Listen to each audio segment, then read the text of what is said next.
I think that's difficult, and as much as, for instance, as much as general employees and even the firefighters, frankly, it was hard to take the big raise that the police officers got a few years ago when we've been suffering with 4-year salary freezes. But it was also difficult to argue that they had a very demonstrable recruitment and retention problem, and that it has largely, frankly, been solved by the pay raise they got. And without supporting that or not supporting it, the point is it affects people differently. We have people within our workforce.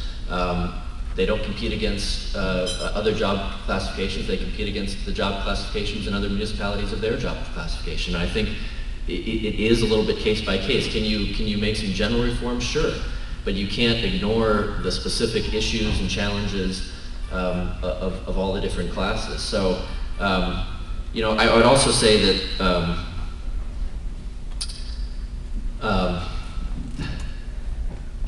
as we go forward, concentrating on blame has really is counterproductive to people doing the right thing, if we can all even decide what the right thing is. The Municipal Employees Association last week made public their proposal to the city, which involved cuts to their own pay and benefits.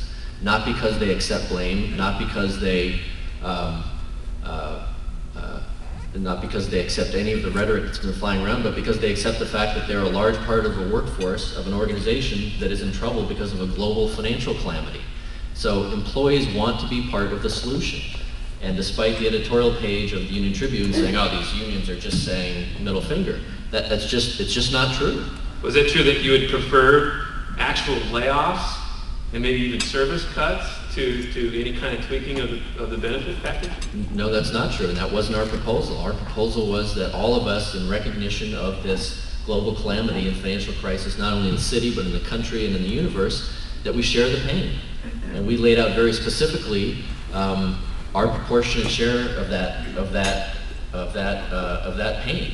And we don't want to choose winners and losers. We want to share the pain, and that's why we went forward. We didn't just dig our heels in. And I think that's, and that was very hard to do, frankly, in this environment, because some of our members are going to have our heads on that because it's almost a sign of weakness or accepting some of the rhetoric that's coming out. But it's the right thing to do. And in this environment, if both sides could do that and move a little closer toward each other, I think you'd get some good results. You're getting decent results already.